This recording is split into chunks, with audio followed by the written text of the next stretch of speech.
Shalom Bapak Ibu yang diberkati Tuhan, senang saya bisa berjumpa dengan Anda. Dan mari hari ini kita akan merenungkan firman Tuhan Bapak Ibu. Tema yang menarik yang akan saya sampaikan di hari ini dalam renungan singkat, yaitu orang Kristen minum alkohol menurut pandangan Alkitab. Mari kita akan melihat terlebih dahulu di dalam Matius pasal 11 ayat 19. Kemudian anak manusia datang, ia makan dan minum, dan mereka berkata, lihatlah, ia seorang pelahap dan peminum, sahabat pemungut cukai dan orang berdosa, tetapi hikmat Allah dibenarkan oleh perbuatannya. Saudara, kata peminum di dalam ayat ini berasal dari bahasa Yunani yaitu oinopotes, lebih tepatnya diterjemahkan kata pemabuk. Jadi konteksnya pada waktu itu orang-orang Farisi Bapak Ibu, mereka ini mengeluh karena mereka melihat Tuhan Yesus berada di dalam kumpulan pemungut cukai dan orang-orang berdosa. Memang di dalam budaya Yahudi pada waktu itu berbicara tentang sebuah pesta tidak akan terlepas dari apa yang namanya anggur. Namun saya terlalu yakin ketika kita membaca konteks ayat ini, maka Yesus sama sekali tidak mabuk. Artinya Yesus tidak minum alkohol sampai ia mabuk. Namun perlu menjadi sebuah catatan penting. Kalau kita membaca ayat ini, kita tidak boleh mengabaikan akan kisah-kisah yang lain yang terdapat di dalam Injil Matius. Bagaimana dicatat pada waktu itu Yesus berada di dalam kumpulan orang berdosa dan pemungut cukai. Karena pada waktu itu Yesus punya misi. Ia menyelamatkan orang-orang berdosa. Dan kita melihat bagaimana pada waktu itu Matius si pemungut cukai bertobat dan mengikut Yesus menjadi muridnya. Luar biasa. Saudara, lalu apakah dengan ayat ini kemudian orang-orang Kristen dibenarkan atau diperbolehkan minum minuman alkohol? Buat saya Bapak Ibu, tentu saja tidak. Mari kita harus dengan bijaksana, kita harus melihat dari berbagai hal yang perlu untuk kita pertimbangkan. Nah, mari kita lihat yang pertama tentang kemabukan. Mari kita lihat di dalam Amsal 20 ayat yang pertama dikatakan, anggur adalah pencemooh, minuman keras adalah peribut, tidaklah bijak orang yang terhuyung-huyung karenanya. Jadi dari ayat ini kita bisa melihat Alkitab dengan sangat tegas tidak memiliki apa yang namanya kompromi dengan apa yang namanya kemabukan. Artinya dengan sangat jelas berbicara orang-orang yang terhuyung-huyung karena alkohol dan ia mabuk, maka ini sangat ditentang oleh firman Tuhan. Bahkan di dalam Efesus pasal yang kelima, kalau kita melihat ayat yang ke-18, mari kita lihat. Saya akan bacakan Bapak Ibu. Efesus 5 ayat 18. Dan janganlah kamu mabuk oleh anggur, karena anggur menimbulkan hawa nafsu, tetapi hendaklah kamu penuh dengan roh. Jadi orang-orang yang hidup di dalam pimpinan Roh Kudus, maka ia tidak akan minum alkohol dengan cara sampai ia mabuk-mabukan Bapak Ibu. Jadi jelas kemabukan ini sangat ditentang oleh firman Tuhan. Yang kedua, kita melihat tentang apa yang namanya kecanduan. Mari kita lihat di dalam 1 Korintus Bapak Ibu pasal yang ke-6 ayat yang ke-12. Segala sesuatu halal bagiku, tetapi bukan semuanya berguna. Segala sesuatu halal bagiku, tetapi aku tidak membiarkan diriku diperhamba oleh suatu apapun. Rasul Paulus dengan sangat luar biasa berkata, aku tidak mau diperhamba oleh apapun juga. Memang segala sesuatu halal bagi Rasul Paulus, tapi dia tidak mau diperhamba. Artinya mari hari ini jangan jadi orang Kristen yang diperhamba oleh sesuatu. Berapa banyak. Yang kedua, kita melihat apa yang namanya kecanduan. Orang-orang yang minum minuman alkohol kemudian mereka menjadi kecanduan.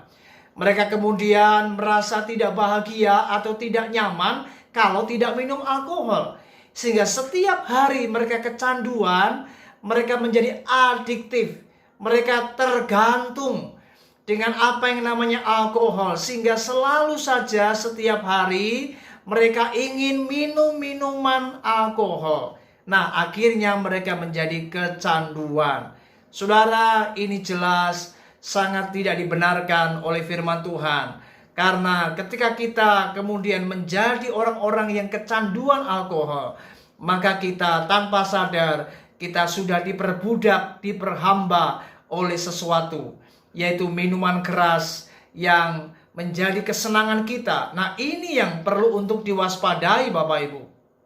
Orang-orang yang kecanduan seperti ini tanpa sadar, mereka ketika minum minuman keras, bahkan jika mereka sampai mabuk, bukankah ini sangat-sangat tidak berguna, bahkan membahayakan bagi diri mereka sendiri dan juga membahayakan bagi orang lain. Saudara, mari kita lihat di dalam 1 Korintus pasal yang ke-10. Kalau kita melihat ayat yang ke-23 dan 24, mari kita perhatikan. Segala sesuatu diperbolehkan, benar, tetapi bukan segala sesuatu berguna. Segala sesuatu diperbolehkan, benar, tetapi bukan segala sesuatu membangun. Jangan seorang pun yang mencari keuntungan diri sendiri, tetapi hendaklah tiap-tiap orang mencari keuntungan orang lain. Jadi tidak segala sesuatu itu berguna dan tidak segala sesuatu itu membangun. Memang tidak ada di Alkitab yang mencatat bagaimana minum alkohol itu adalah sebuah dosa. Tidak ada ayat Alkitab yang mencatat perkara ini. Tetapi ingat baik-baik, minum minuman alkohol, apakah itu menjadi hal yang berguna? Apakah itu membangun? Mari kita lihat yang ketiga, yaitu tentang keberatan hati nurani orang lain. Mari kita lihat di dalam 1 Korintus pasal yang ke-8. Mari kita lihat 1 Korintus pasal yang ke-8, ayat yang ke-13 dikatakan, karena itu apabila makanan menjadi batu sandungan bagi saudaraku, aku untuk selama-lamanya tidak akan mau makan daging lagi, supaya aku jangan menjadi batu sandungan bagi saudaraku. Saudara, sangat jelas konteks pada waktu itu. Paulus benar-benar tidak mau hidupnya menjadi batu sandungan hanya gara-gara makanan persembahan berhala. Jadi jika Anda hari ini, Anda orang Kristen, Anda minum minuman alkohol, maka ada keberatan hati nurani dari orang-orang di sekitar Anda. Maka Anda secara tidak sadar, hidup Anda sudah menjadi batu sandungan bagi orang lain. Nah, ini yang harus Anda bijaksana, pertimbangkan akan hal ini. Saudara, mari kita harus sadar hari ini, kita ini menjadi orang Kristen harus menjadi berkat. Jangan sebaliknya menjadi batu sandungan. Itu sebabnya mari kita harus ingat apa kata Rasul Paulus di dalam 1 Korintus pasal 10 ayat yang ke-31 Bapak Ibu. Dikatakan, aku menjawab, jika engkau makan atau jika engkau minum atau jika engkau melakukan sesuatu yang lain, lakukanlah semuanya itu untuk kemuliaan Allah. Mari kita harus melakukan segala sesuatu untuk memuliakan Tuhan. Jadi mari kesimpulannya Bapak Ibu, apakah orang Kristen boleh minum alkohol? Saudara, memang tidak ada catatan di Alkitab minum alkohol itu berdosa. Tetapi mari kita harus sadar, kita harus bijaksana. Meminum minuman alkohol hingga sampai mabuk itu sangat tidak dibenarkan oleh Alkitab. Bahkan Alkitab juga memberikan sebuah garis tegas. Bagi para pemabuk, mereka tidak akan mendapatkan bagian di dalam kerajaan Allah. Bahkan kalau kita mabuk, itu sangat-sangat merugikan diri kita sendiri, baik untuk kesehatan dan juga bisa menyebabkan kecelakaan Bapak Ibu, dan juga membahayakan orang lain. Terlebih apabila kita minum alkohol lalu kita mengunggah, memposting itu di media sosial. Tentu hal ini juga tidaklah sangat bijak, karena tidak semua orang bisa setuju dengan apa yang Anda lakukan. Karena orang-orang di Facebook, orang-orang di Instagram, bahkan di aplikasi yang lain, semua melihat apa yang kita lakukan. Apakah kita sadar atau tidak? Ada orang-orang yang kemudian tersandung dengan apa yang kita lakukan. Ingat, Kita harus mencari kepentingan untuk orang lain, bukan untuk diri kita sendiri. Ingat Bapak Ibu, lakukanlah segala sesuatu untuk memuliakan nama Tuhan. Kesimpulannya mari hari ini, bijaklah bahwa minum minuman keras, minum alkohol itu benar-benar sangat tidak bermanfaat. Karena itu memang sangat merugikan bagi kesehatan. Bahkan jika Anda kecanduan, maka Anda kemudian mabuk-mabukan, maka ini sangat berbahaya. Bahkan hidup Anda pun juga bisa menjadi batu sandungan dan tidak menjadi berkat dan tidak memuliakan nama Tuhan. Oleh sebab itu, jadilah bijak. Jadilah orang Kristen yang menjadi berkat. Buat saya, lebih baik kita tidak minum minuman keras, supaya kita menjadi berkat bagi banyak orang.